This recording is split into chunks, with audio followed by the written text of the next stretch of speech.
안중수교 100주년 기념으로 MBC에서 황하라는 19작 다큐멘터리를 만든 그 내용 가운데 하나입니다. 중국이 흐르고 있는 4,800km에 이르는 황하에 대한 그런 다큐멘터리입니다. 여러분, 인류의 발상지, 우리가 세계 인류가 생겼던 네 곳의 발상지를 이야기할 때에 제일 먼저는 이집트 문명을 이야기합니다.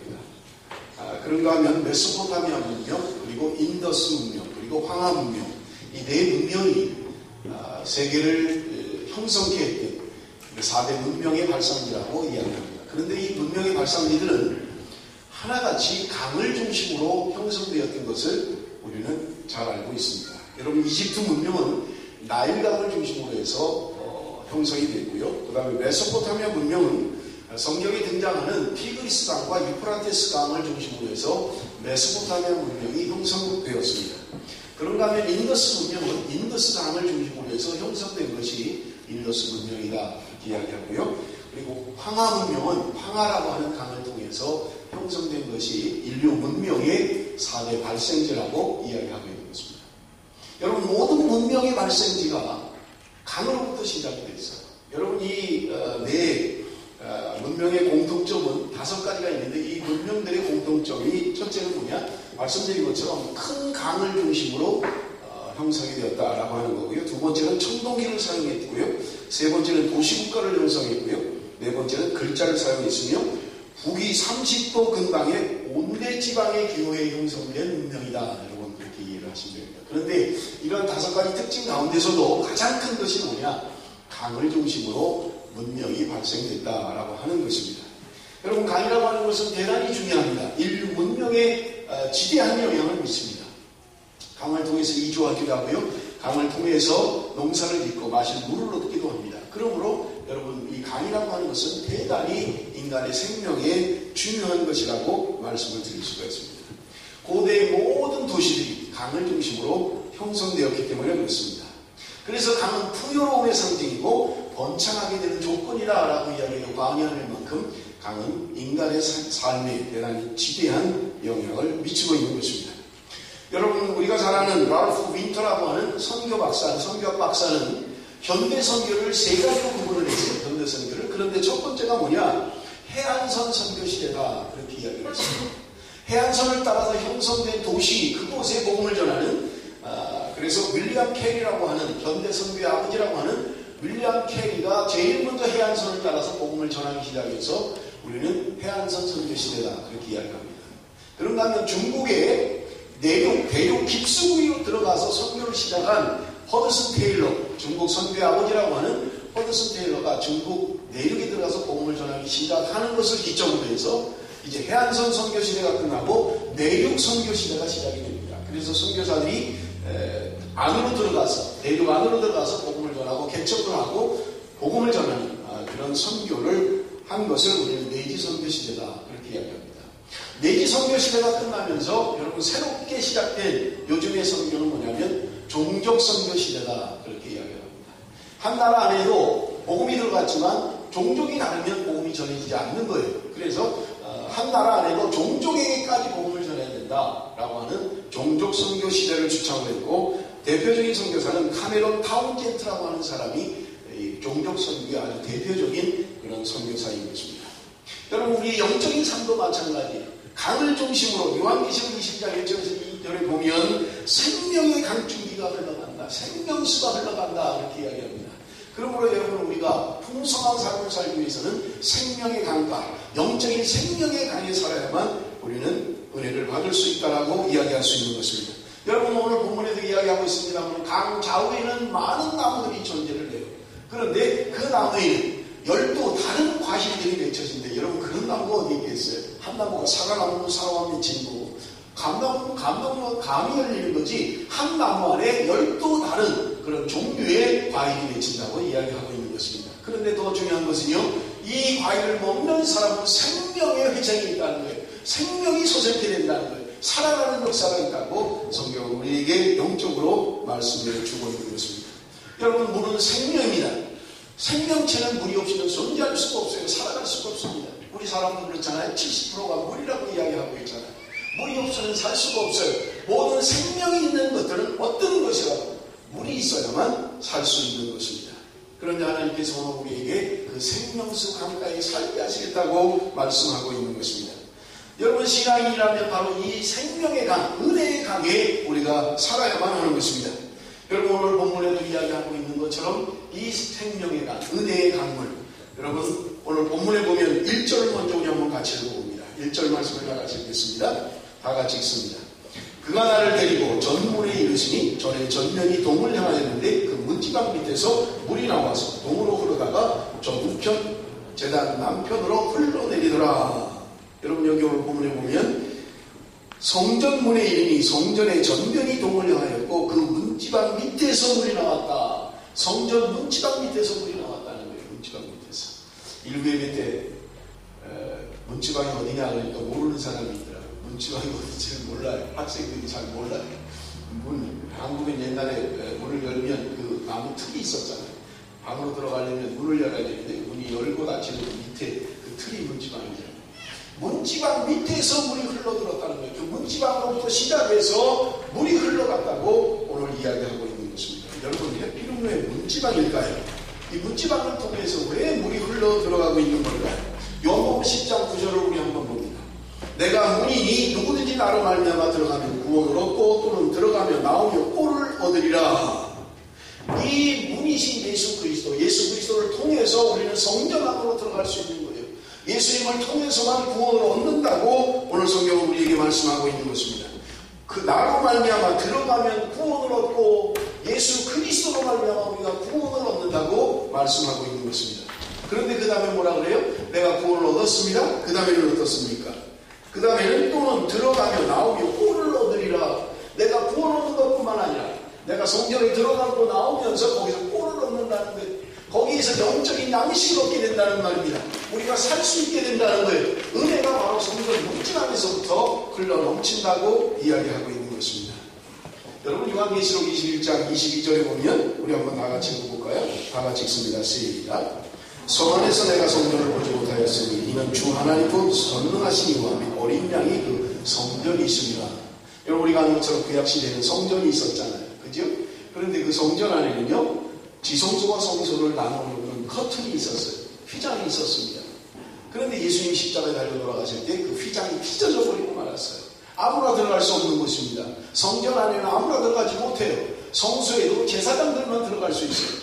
그리고 지성소에는요, 대제사장이 1년에 한 번밖에는 들어가지 못합니다. 아무나 들어갈 수 없는 곳이에요. 그런데 그 성소와 지성소를 가로막고 있던 그 휘장이 찢어져 버린 거예요.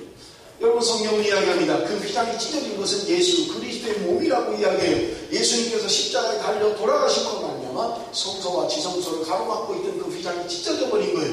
그래서 누구든지 들어갈 수 있다고 말씀하고 있는 것입니다. 그런데 여러분, 그 성전이 AD 70년에 로마의 디도 장군이 쳐들어와서 여러분 그 성전을 다 무너뜨려버리고 말았어요. 오늘 돈 하나 남지 아니하고 다 무너져버린 것입니다. 당시에 로마가 침공을 할 때 로마 병사들에게 아주 이상한 소문이 들렸는데 유대인들이 성전을 지을 때 돌과 돌 사이에 금돌을 넣었다라고 하는 헛소문이 돌았어요. 그래서 병사들이 침공을 했을 때 그 금돌을 찾기 위해서 전부 다 부셔버렸는데 예수님께서 예언하신 대로 돌 위에 돌 하나도 남지 않고 성전이 완전히 무너졌던 것입니다. 그것이 AD 70년이에요. 그런데 AD 70년 이후에 지금까지도 유대인들은 성전이 없어요. 성전을 갖고 있지 못합니다. 그런데 바울이 이야기합니다. 바울이 1세기 때 여러분 성경을 통해서 이야기하는 게 뭐예요? 고린도전서 6장 19절에 우리의 몸이 성전이다 그렇게 이야기합니다. 왜 그렇습니까? 우리 안에 성령이 계시기 때문에 그래요. 하나님께서 하나님의 백성과 새 언약을 맺고 새 백성들에게 내가 새 영을 너희에게 불어넣을 것이라고 말씀하셨던 것입니다. 그러므로 우리 안에 성령이 거하시고 우리의 몸은 성전이요. 우리 몸 안에 성전 안에 성령이 계시고 하나님이 계시기 때문에 우리의 몸이 성전이라고 이야기했던 것입니다. 그런데 요한계시록에 보니까 요한계시록 21장 22절에 보니까 하나님과 예수 그리스도 그분이 성전이다 그렇게 성경은 이야기하고 있는 것입니다. 예수 그리스도 그분이 성전이라고 말씀하고 있는 것입니다. 여러분, 교회를 우리가 설명을 하면서 여러분, 교회는 여러분 머리가 예수 그리스도의 몸이 바로 우리라고 이야기합니다. 몸에 여러 지체가 있는 것처럼 오늘 지체된 우리들이 교회의 몸 이야기하고 있는 것입니다. 그런데 그 몸의, 그 교회의 머리는 예수 그리스도라고 이야기하고 있는 거예요. 머리 대신 예수 그리스도의 통치하심이 없이는, 예수 그리스도 그분의 머리 대신 그분의 다스림이 없이는 몸은 제 기능을 할 수가 없는 거예요.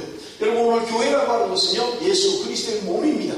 그런데 그 몸이 머리의 지시를 벗어나면, 몸의 통제를, 머리의 통제를 따르지 않으면 더 이상 몸에 구실을 할 수 없는 거예요. 오늘날 교회를 통치하고 있는 것은 예수 그리스도 그분이 통치하는 거예요. 그분이 다스리고 있는 것입니다. 어떤 교회가 주님이 통치하고 다스리지 못한다면 그 교회가 아무리 많은 모임이 할지라도 더 이상 주님의 교회가 아니에요. 사람들의 모임일 뿐입니다. 교회는 주님의 다스림과 통치하심이 있어야 돼요. 그것 앞에, 주님의 다스림 앞에 누구든지 무릎을 꿇어야만 하는 것입니다. 교회가 만약에 이것에 순종하지 않는다면 그 교회는 더 이상 주님의 교회가 아닌 것입니다. 그러므로 여러분, 우리의 교회가 주님의 교회가 되기 위해서는요, 주님의 다스림과 주님의 통치하심이 있어야 돼요. 주님의 다스림과 통치하심 앞에 우리는 무릎을 꿇어야만 하는 것입니다. 그렇기 때문에 여러분, 교회를 통해서 하나님이 오늘도 은혜를 베푸신다고 약속하고 있는 것입니다. 교회를 통해서 하나님의 백성들과 만나주시겠다고 말씀하고 있는 거예요. 우리의 기도가 교회를 통해서 응답된다고 말씀하고 있는 것입니다. 하나님께서 오늘 몸된 교회를 통해서 오늘도 역사하고 계신 것입니다. 그런데 여러분, 재미있는 게 있어요. 1절 하반절을 보세요. 1절 하반절을 우리 한번 다 같이 읽어봅니다. 다 같이 읽겠습니다. 시작.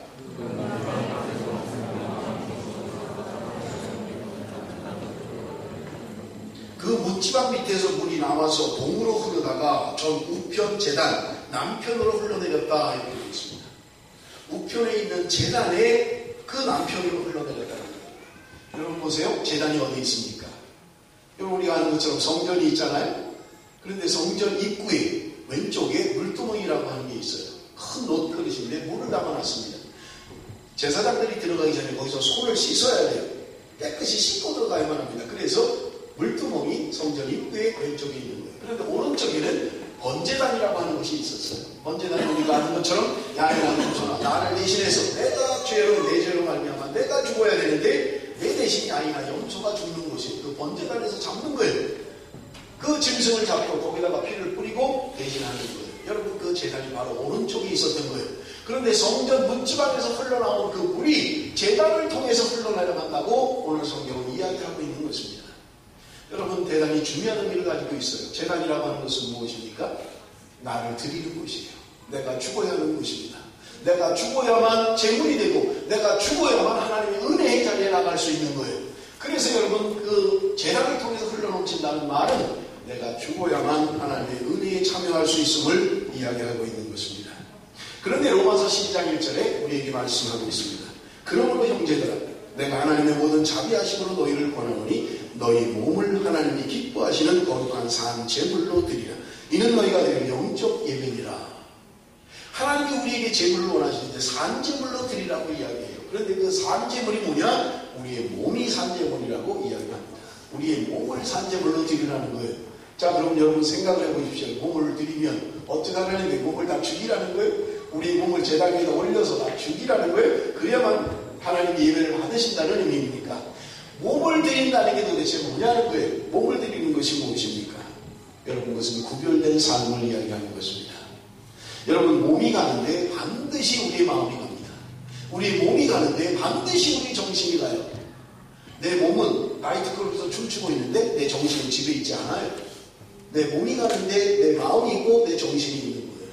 그러므로 하나님께서 오늘 우리에게 말씀하시기를 너희의 몸을 하나님께 드릴 산 제물로 드리라고 말씀하고 있는 것입니다. 그러므로 몸이 아무데나 가면 안 되고요. 몸을 아무렇게나 써서도 안 됩니다. 하나님이 받으신 거룩한 제물은 우리의 몸을 구별해야 돼요. 여러분, 몸을 구별하셔야 합니다. 여러분들이 구별하여 드려야 돼요. 우리의 몸을 드릴 때 하나님이 기뻐 받으시는 제물이 된다고 말씀하고 있는 것입니다. 사랑하는 성도 여러분, 누구를 막론하고 자신을 드리려고 하지 않는 사람은 결코 하나님 앞에 쓰임받을 수가 없습니다. 내가 하나님 앞에 제물이 되고 내가 하나님께 드려지지 않는 한 여러분, 하나님 앞에 쓰임받는 사람은 아무도 없다는 말입니다. 누구든지 조건 없이 하나님 앞에 내 마음과 뜻과 모든 것을 하나님 앞에 드릴 때 하나님이 그 제물을 열납하시는 거예요. 어떤 조건을 가지고 하나님 앞에 드리면 하나님이 그것을 받지 않으신다는 말입니다.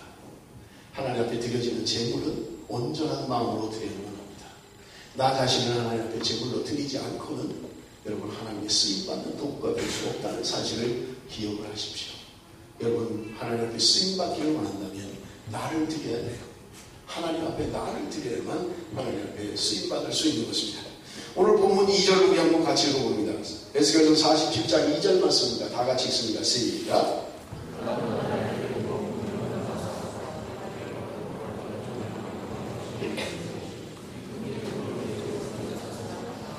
여기 오늘 본문에 보세요.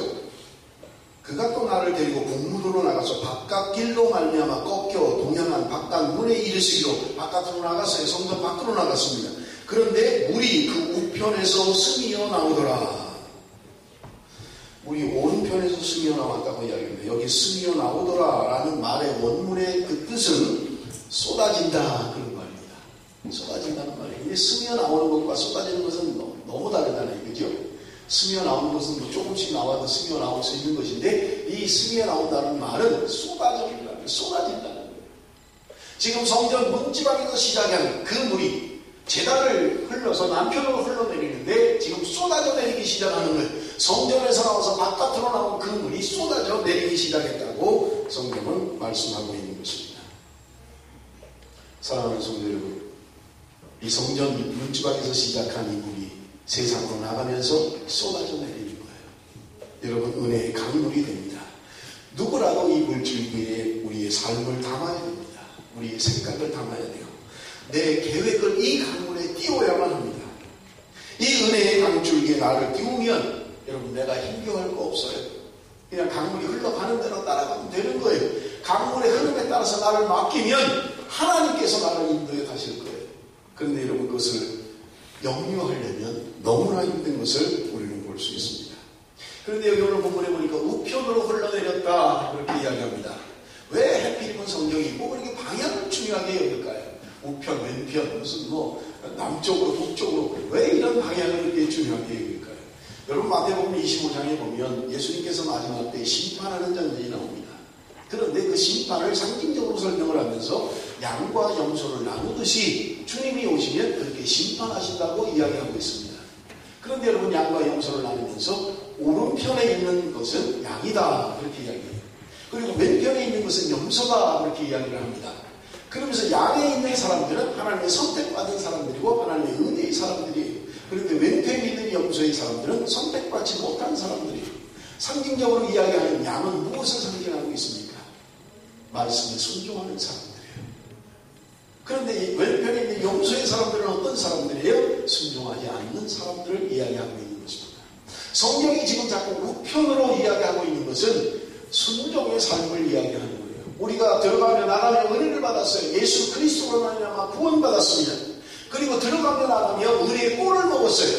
그런데 은혜의 꼴을 먹는 게 중요하지 않아요. 은혜의 꼴을 먹은 다음에 우리에게 필요한 삶은 뭐냐? 순종의 삶이 필요하다는 거예요. 하나님의 말씀을 순종하는 삶이 우리에게 필요한 것을 말씀하고 있는 것입니다. 사랑하는 성도 여러분, 성전 문지방에서 시작한 그 은혜의 강물이 제단을 흘러내려서요. 여러분 내가 온전히 희생할 때 그 은혜의 강물이 나로 말미암아 세상 밖으로 흘러넘치게 되는 거예요. 그런데 그 삶은 우리가 순종할 때 이루어진다고 오늘 성경은 말씀하고 있는 것입니다. 그런데 여러분 그 강물이 어떻게 됐나 보세요. 3절에서 5절까지의 말씀입니다. 우리 한번 다 같이 읽겠습니다. 3절에서 5절까지의 말씀입니다. 다 같이 시작.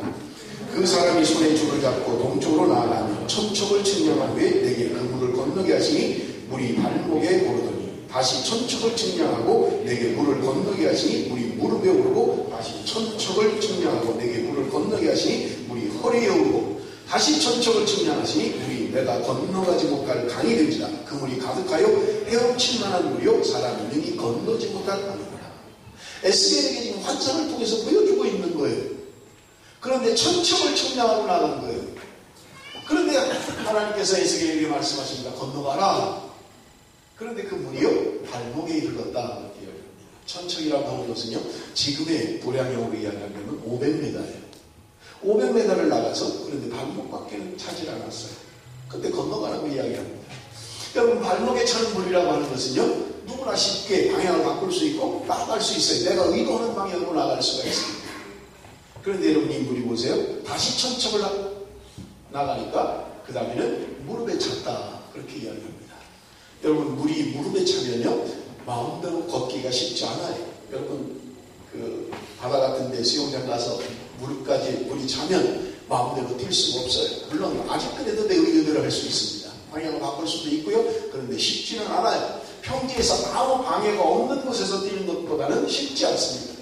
그런데 또 천척을 증량하고 나가니까 여러분은 허리에 차는 물이에요. 허리에 차는 물. 물이 허리에 차면 여러분 쉽지 않습니다. 방향을 바꾸는 것도 쉽지 않고요. 물이 흘러내리면 그 방향 역류하는 것도 쉽지 않은 것입니다. 그런데 1천척을 측량하고 또 나가니까 그 다음에는 강물이 완전히 오버가 되어버렸어요. 내 마음대로 할 수가 없습니다. 사람이 건너지 못할 강이 되었다고 이야기합니다. 그런데 여러분 에스겔에게 하나님께서 말씀하십니다. 건너가라 이렇게 이야기합니다. 여러분 강가에서 수영을 혹시 해보셨습니까? 강물의 흐름이 있으면요 쉽게 역류하는 것은 쉽지 않아요. 제가 어릴 때 그 서울에서 조금 많이 놀러들 가는 데가 가평이라고 하는 곳이에요. 그 대성리라고 하는 곳이 있는데 그곳에 많이 놀러 갔어요.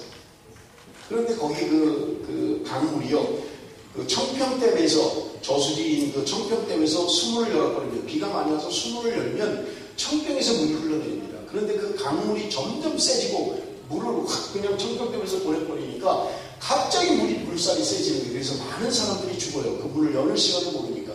잘못해서 그 문을 열어버리면 강물이 굉장히 빨라져 버리는 거예요. 그러니까 수영을 잘 못하는 사람들이 그 급류에 휘말려서 죽어버리는 거예요. 그런데 문제는요, 내가 조금 수영을 할 줄 안다고 해서 강물이 흘러내리는데 내가 똑바로 건너려고 하면 너무너무 힘들어요. 그 강물이 세기 때문에. 여러분, 그래서 그때 살아난 방법은 다른 게 아니에요. 강물의 흐름 따라서 수영을 해야 돼요. 그러면서 조금씩 바깥으로 나가야지 내가 바로 그냥 넘어가겠다고 하면 힘만 될 뿐이지 앞으로 나갈 수가 없습니다. 그래서 강물을 따라 흘러내려야만 하는 거예요. 사랑하는 성도 여러분, 하나님께서 에스겔에게 이 환상을 주십니다. 그리고 너에게 건너가라고 이야기합니다. 여러분 이 강물은 나중에 말씀드리겠습니다만 성령의 물줄기예요. 여러분 이것을 우리는 체험을 해야 돼요. 그냥 단지 환상으로 보고만 있는 것이 아니라 우리가 체험을 해야 되는 것입니다. 여러분 혹시 바다에서 파도를 타보신 분이 있는가 모르겠어요. 여러분 파도를 타면 참 재미있습니다. 그 보드를 가지고 파도를 타면 참 재미있어요. 그런데 여러분 사람들이 물을 먹는 경우가 있어요. 그건 뭐냐? 파도를 잘못하면 물을 먹어요. 파도가 뒤집어 썩버리면 물을 먹고 빠져버리고 굉장히 위험합니다. 제가 버스에 있을 때 목회할 때 한 친구가 아주 건장한 친구였어요. 100kg만 넘는 아주 건장한 친구예요. 수영도 잘해요. 그런데 바다에 가서 사고를 만났어요. 코테슬로 비치라고 비치에 가서 수영을 하다가 사고를 만났어요. 여러분 파도가 치면요 위에 물은 파도 위로 갑니다. 그런데 파도가 바닷가에 치고 나면 밑에서 다시 쓸려 내려가요. 그런데 그 지점에 있었던 거예요. 밑으로는 내려가고 위로는 넘어가는 지점에 있었던 거예요. 그러니까 수영을 하다가 허리가 꺾여버린 거예요. 그러면서 그 허리를 다쳐가지고 제가 몇 년 전에 버스에 갔을 때 휠체어를 타고 아직도 일어나지 못하고 있는 거예요. 수영을 아무리 잘해도요 잘못하면 사고를 만드는 거예요. 그것은 왜 그러냐? 파도를 잘못 탔기 때문에 그런 거예요. 파도가 흐르는 방향으로 파도가 치는 방향으로 파도를 타야 되는데 거꾸로 타면 잘못하면 큰일 나게 되는 거예요. 잘못하면 죽을 수도 있는 거예요. 그래서 여러분 파도의 그 흐르는 방향으로 파도를 타야 우리가 안전하게 우리가 수영을 할 수 있는 것입니다. 무슨 말입니까? 여러분 일천척을 증명하고 나갑니다. 은혜의 강물에 우리는 그저 맡겨야 돼요. 강물의 흐름에 몸을 맡기면 힘들이지 않고 우리는 인도함을 받을 수가 있어요. 근데 내 뜻대로 내 의지를 가지고 내가 뭔가를 목표를 가지고 하려고 하면 쉽지 않다는 말입니다. 사랑하는 성도 여러분, 하나님께서 나를 이끌 때 나를 그냥 맡겨야 돼요. 내 육신의 생각을 포기하고 그냥 맡기면 돼요. 하나님께서 인도하시는 대로 맡기면 하나님이 나를 은혜의 강가로 인도해 가시는 거예요. 그런데 내 의지로 뭔가를 해보려고 하고 내가 뭔가 육신의 생각 가지고 뭔가 하려고 하면 여러분 그것은 쉽지 않게 된다는 말입니다. 여러분 오늘 본문의 8절 9절 말씀을 우리 한번 다시 한번 보겠습니다. 8절 9절 말씀입니다. 다 같이 읽습니다. 시작. 그가 내게 이르시되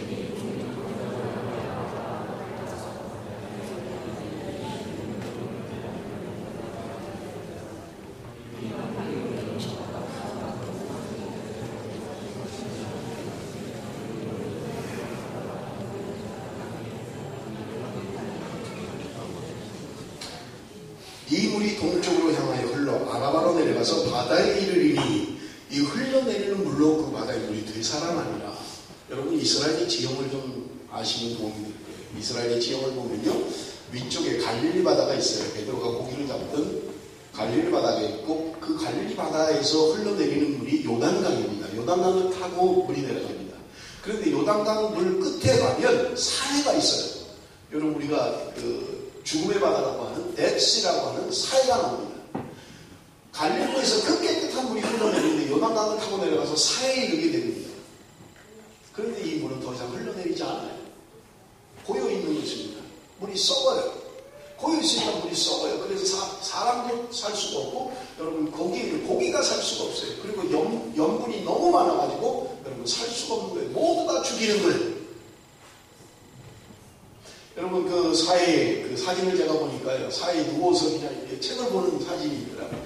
뭐 무슨 뭘 타고 하는 게 아니라 그냥 몸이 뜨는 거예요. 염분이 워낙 많으니까, 너무 짜니까 몸이 그냥 뜨는 거예요. 수영을 못해도. 그래서 어떤 사람이 누워서 책 보는 걸 광고 사진에 이렇게 찍어놨더라고요.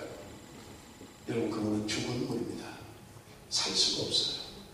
그런데 은혜의 강물이 들어갈 때, 은혜의 강물이 흘러서 그 죽음의 바다 속으로 들어갈 때 그 바다가 살아난다고 오늘 성경은 말씀하고 있는 것입니다. 쓴 물이 단물로 변하는 거예요. 생수의 강이 흘러가는 곳마다 생명의 역사가 있는 거예요. 살아나는 역사가 있어요. 여러분 이 강물이 무엇입니까? 요한복음 7장 38절 39절에 그 강물을 설명을 하고 있습니다. 다 같이 읽겠습니다. 시작. 나를 믿는 자는 성경이 이름과 같이 그 배에서 생수의 강이 흘러나오리라 하시니 이는 그를 믿는 자들이 받을 성령을 가리켜 말씀하신 것이라. 생수의 강이 흘러넘치는데 그 생수의 강은 우리가 받을 성령이라고 성경이 분명하게 설명을 하고 있는 것입니다. 성령이 임하면 죽어가는 것이 살아날 수 있습니다. 성령이 임하면 회복의 역사가 있는 거예요. 죽은 시체가 하나님의 영으로 말미암아 움직이고 하나님의 군대가 되는 거예요. 지난주에 설교를 했잖아요. 에스겔서 37장이 마른 뼈, 에스겔 골짜기에 죽어있는 마른 뼈들이 하나님의 말씀을 대언할 때 일어나서 움직이고 뼈들이 맞춰집니다.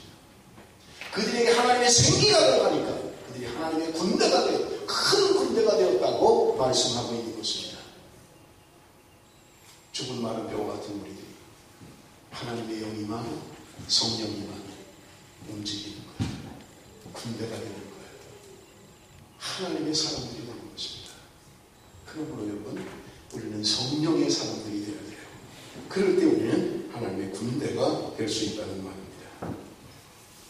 9절을 우리가 읽었습니다만 9절을 다시 한번 봅니다. 이 강물이 이르는 곳마다 번성하는 모든 생물이 살고 또 고기가 심이 많으니 이 물이 흘러 들어가므로 바닷물이 되살아나겠고 이 강이 이르는 각처의 모든 것이 살 것이며.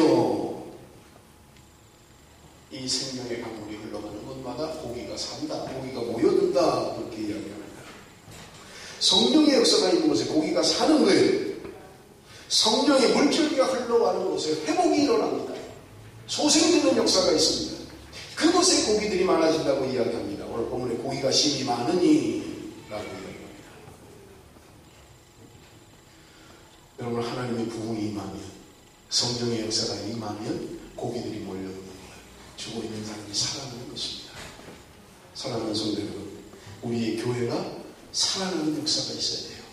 성령의 바람이 불어야 합니다. 생명의 강줄기가 흘러넘쳐서 소생되어야만 합니다. 그럴 때 많은 고기들이 몰려온다고 이야기하고 있는 것입니다. 여러분 오늘 본문이 이야기합니다. 그 강가를 따라서 좌우에 보니까 나무가 심이 많았다, 그렇게 이야기합니다. 물이 흘러가는 곳마다 생명의 역사가 일어나는 거예요. 거기서 열매를 맺히는 거예요. 그 강가에 심기운 나무들이 물을 빨아올리고 커져서 거기서 열매를 맺히는 거예요. 그 열매를 먹으면 소생되는 역사가 있다고 우리에게 말씀하고 있는 것을 볼 수가 있는 것입니다. 말씀의 역사가, 말씀의 은혜가, 성령의 은혜가 회복시키는 거예요. 살아나게 하는 거예요. 그러면 고기들 모여든다고 오늘 성경은 이야기합니다. 10절의 말씀에 그 고기가 각기 종류를 따라 큰 바다의 고기같이 심이 많으려니와, 종류를 따라 큰 바다의 고기들이 몰려온다고 성경은 말씀하고 있는 것입니다. 하나님의 부흥의 역사예요. 그래서 제가 설교 제목을 하나님의 부흥이다 이렇게 잡았습니다. 성령의 바람이 부는 곳에 하나님의 역사가 있는 거예요. 예수님의 12제자를 보십시오. 12명 가운데 7명이 예수님이 십자가에 달려 돌아갔을 때 도망갔어요. 고기 잡는 업으로 전락해 버렸습니다. 주님께서 내가 너희를 사람 낚는 업가 되게 하겠다라고 하셨음에도 불구하고 그들은 주님의 죽으심을 보면서 그들은 돌아가 버리고 말았던 거예요. 그런데 주님께서 그를 만나주시고 회복시켜 주십니다. 내가 너를 사랑하느냐? 내 양을 먹이라. 3번 부인했던 베드로에게 3번 확인하시고, 그리고 오순절 성령 강림 사건이 사도행전 2장에 기록되어 있잖아요. 불과 며칠 안 됐어요. 그들이 마가의 다락방에 모여있을 때 성령이 그들 가운데 임합니다. 그럴 때 그들은 새로운 사람이 되고 능력의 사람이 됩니다. 한번 설교할 때 3,000명, 5,000명씩 회개하고 돌아오는 역사가 성령의 능력으로 말미암아 이루어졌던 것입니다. 사랑하는 성도 여러분, 우리 안에 성령의 역사, 생명의 역사, 은혜의 역사, 이것이 우리 가운데 있어야 돼요. 그럴 때 여러분, 우리는 우리가 알지 못하는, 우리가 도저히 행할 수 없는 놀라운 일들을 하나님께서 저와 여러분을 통해서 행하실 줄로 믿습니다. 하나님이 하시는 일이에요. 여러분, 그런데 중요한 경고가 마지막에 있습니다. 여러분 11절을 한번 보십시오. 11절 말씀 다 같이 읽습니다. 다 같이 시작. 그 진벌과 갯벌은 되살아나지 못하고 소금 땅이 될 것이며. 지금 에스겔을 통해서 이스라엘 백성들을 회복시키시는 것을 지금 설명하고 있는 거예요. 무너져버린, 없어져버린 그 성전을 하나님이 새롭게 회복시키시겠다는 거예요. 성전으로 말미암아 흘러넘치는 성령의 강수가 흘러가는 곳마다 생명의 역사가 있고 회복의 역사가 있다고 이야기합니다. 많은 물고기들이 되살아나고요. 많은 사람들이 그 열매를 먹고 소생함을 얻고요. 놀라운 하나님의 회복의 역사를 에스겔을 통해서 약속하고 있는 거예요. 그런데 오늘 보면 11절은 뭔가 다른 경고를 우리에게 주고 있습니다. 진벌과 갯벌은 되살아나지 못하고 소금 땅이 될 것이며. 여러분, 진벌과 갯벌이라고 이야기합니다. 진벌과 갯벌이 뭐예요? 여러분, 진벌과 갯벌을 학생들이 잘 모르는 경우가 있더라고요. 진벌과 갯벌이요. 여러분, 뻘이라고 하는 것은요, 물이 조금 있습니다. 물이 없는 건 아니에요. 그 물이 그 흙을 진흙으로 만들어버려요. 그래서 여러분, 진벌에 가면, 갯벌에 가면 걷는 게 너무 힘들잖아요. 푹 빠져가지고 발을 꺼내기가 어려워요. 얼마나 힘듭니까? 그런데 진벌과 갯벌은 되살아나지 못한다고 이야기합니다. 물이 있긴 있어요. 그런데 풍성하지 못한 거예요. 많은 것도 아니고 없는 것도 아니고 그냥 어정쩡하게 있는 거예요.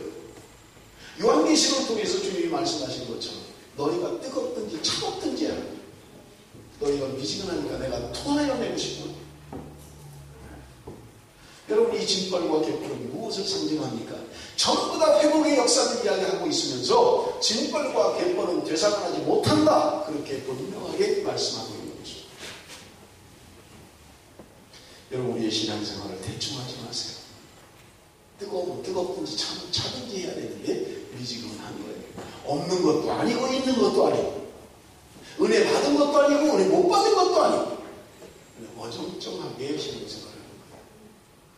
이것들은 되살아나지 못한다고 분명하게 성경이 말씀하고 있는 것입니다. 사랑하는 성도들입니다.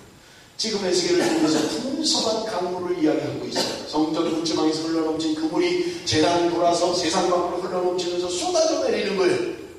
그것이 일천층 올라가니까 무릎이 되고 발목이 되고 무릎이 되고 허리가 되고 잠길 만한 건너갈 수 없는 큰 은혜의 강줄기가 세상 밖으로 흘러넘치고 있는 거예요. 그런데 어떤 사람은 갯벌과 진벌밖에 되지 못하는 거예요. 풍성한 은혜도 아니고요, 풍성한 물이 있는 것도 아니고요, 그렇다고 아예 없는 것도 아니고요. 여러분, 이러한 것들은 되살아나지 못한다고 말씀하고 있는 것입니다. 사랑하는 성도 여러분, 내 생각에 사로잡히면 안 됩니다. 육신의 생각에 사로잡히면 안 돼요. 성령의 생각, 성령의 은혜에 충만해야만 합니다.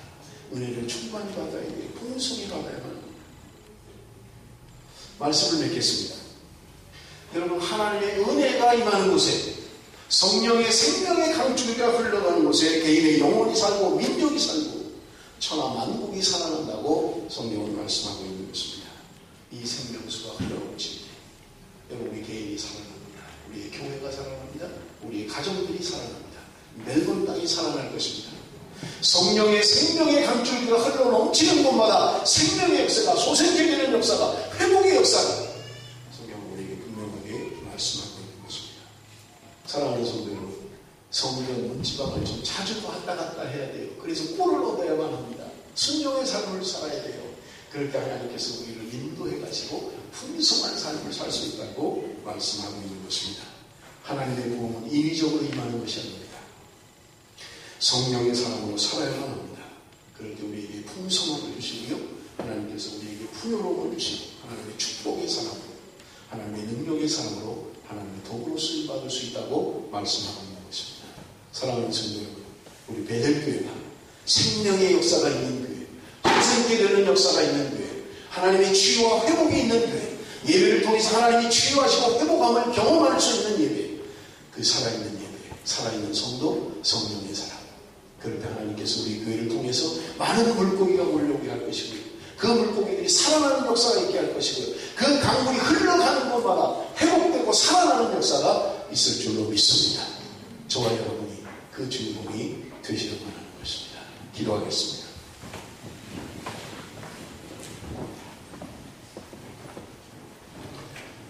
살아계신 아버지 하나님, 생명의 강물이 나를 통하여 흘러넘치기를 원합니다. 아버지 하나님, 내가 받은 그 은혜가 세상으로 흘러가기를 원합니다. 그리스도인으로서 이 땅에 영향력을 미치며 살아갈 수 있도록 하나님 은혜를 베풀어 주옵소서. 갯벌과 진벌 같은 신앙생활하지 않도록 주님 은혜를 베풀어 주옵소서. 하나님의 은혜가 우리 가운데 풍성할 수 있도록 주께서 함께하여 주옵소서. 예수님의 이름으로 기도드립니다.